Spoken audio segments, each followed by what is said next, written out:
Alright guys, my name is Metagoblin and today I'm going to be giving you a weapon progression guide for leveling a warrior. Now there's a number of things to take into consideration when choosing a weapon for a warrior, so let's run through those things first. The first thing is that you have to stop caring so much about what stats are on a weapon. In the low level ranges, stat bonuses barely contribute to your DPS, which is why flat out raw DPS on a weapon is what you want to be focusing on. Particularly weapons with a slow weapon speed, since they will have the highest maximum damage number, meaning that each weapon has a damage range.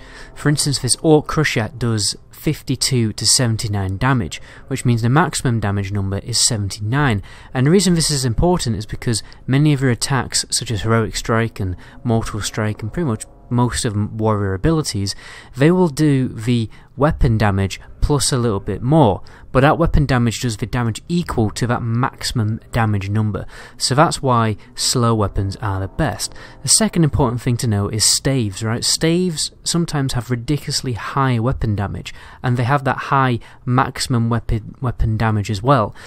They might have crap stats on them like intellect, but their raw damage will out-damage other weapon type options, so don't be afraid to use staves.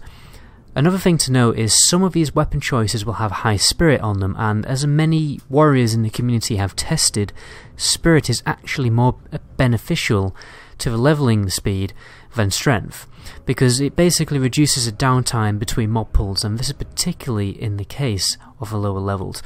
But anyway, let's jump into the meat and potatoes and give you the weapon progression. What I've done is I've made a list of weapons that don't require you to buy anything from the auction house or do any dungeons.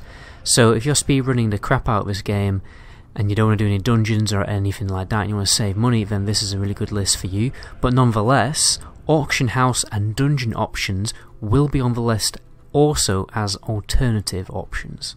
So, at levels 1 to 30, the questing is more faction specific, so I will have to distinguish which quests are Horde quests and which ones are Alliance quests. So, let's jump into the video. Right, well, I said that earlier on, but now we're really jumping into it. So in the early levels, each race has different options depending on what weapon vendors are available. So do take note of the weapon DPS of all these items, because you might find better ones when you're out questing. Remember to always look out for chests and keep treasure hunting on as a dwarf. So phase 1 is the starting areas. This is like what level 1 to 10.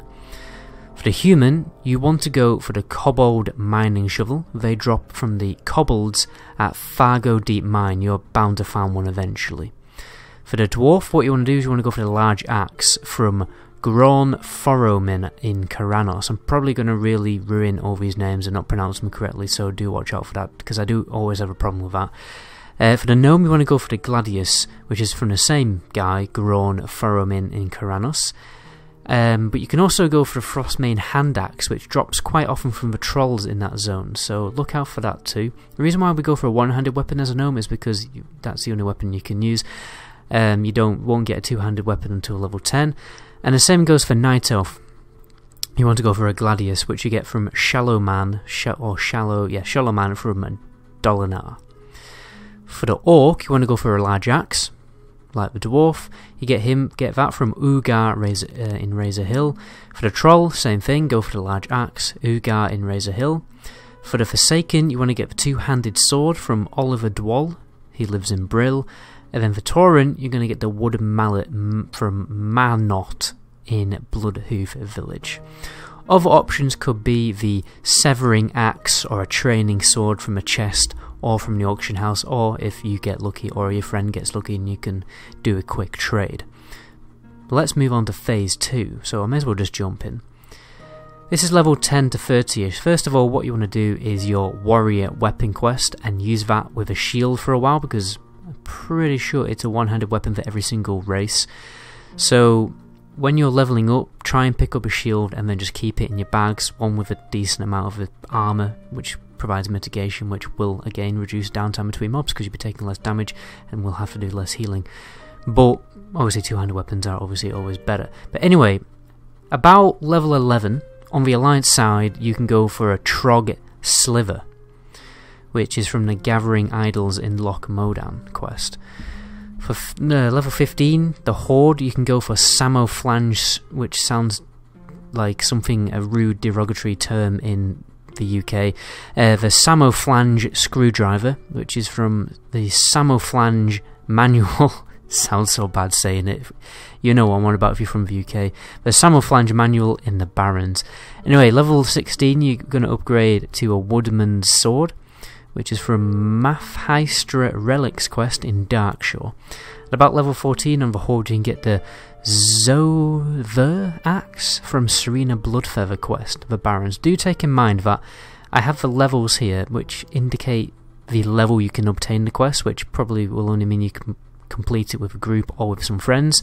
These ones they might be difficult to solo, so just bear that in mind. You might have to go a little bit higher in a few higher levels before you can actually get the quest and complete the quest. Anyway, about level 25ish you want to go for the Head Basher, which is from the Fury Runs Deep. It's a Stockades quest, so that is a dungeon option basically. For level 17 for the Horde you can go for the Demolition Hammer from the Weapons of Choice quest in the Barrens. Level 28 you've got Seraph's Strike from the Tower of Anphalax in Darkshore. So yeah, level 25 for the Horde you've got the Brute Hammer, and for some reason I don't have the quest information, so I'm going to write that down. So the Brute Hammer is obtained from the Arikara quest, which is in the Thousand Needles. It's a group quest though, so be mindful of that. You've got other options though. For your alliance you can go for the Ancient War Sword, which is a group quest to defeat Nekrosh in the Wetlands, or Emerald's Band from the Insane Druid quest chain in Ashenvale. You know, depends a little bit on your questing path. You might not want to go on a massive detour to get a specific option. Anyway, the best option after this, and it'll probably be one of the best options for a while, is actually the Lochley's training staff from Scarlet Monastery Library. That actually will last you quite a while.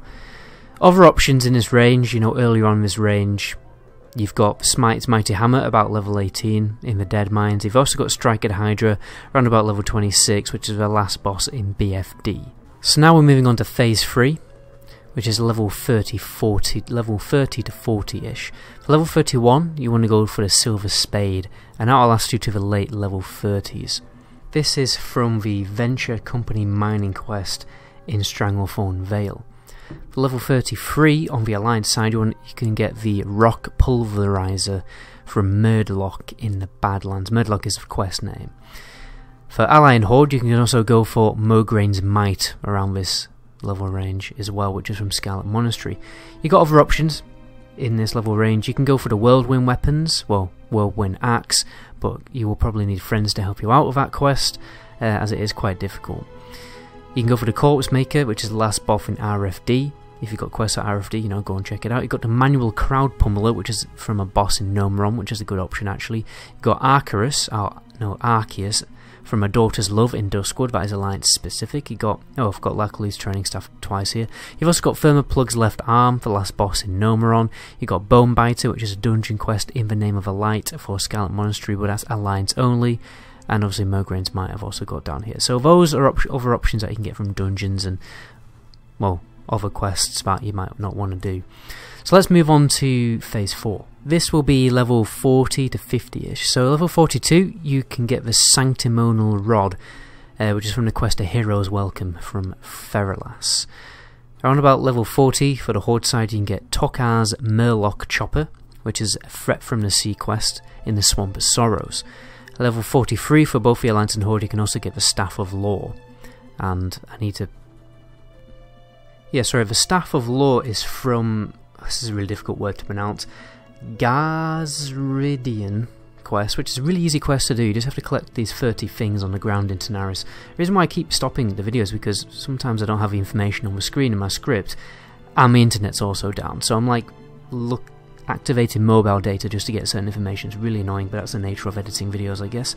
You've also got the Resurgence Rod from the Corruption of Earth and Seed in Feralas at level 45, and for the Horde you've also got Strength of a Trent, which is a quest that you can get in Feralas. So let's run through Phase 5. At this point you will probably be doing dungeons as well, where the dungeons options are pretty substantial. But there are a few options you can go for. I mean, At level 50 you can get yourself the Beast Slayer from the quest of Mighty Ucha in Ungoro. At the end of the day that'll probably last you until level 60 quite easily.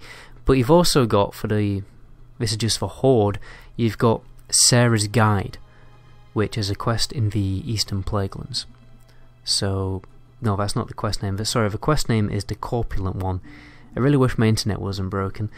So yeah, the Corpulent One in the Eastern Plaguelands for the Horde. Just a slightly better staff with better weapon damage, so you can go for that. But at that point, you're going to be jumping into the dungeons to get an awesome dungeon gear. So basically that is the end of the video, guys. That is the complete warrior progression guide. Personally, there are other options you can go for as well, but I think these are the optimal. It's more of an optimal and specific list with some extra bonus better options that you can go for if you want to go out of your way to get them, like the Whirlwind Axe or dungeon items.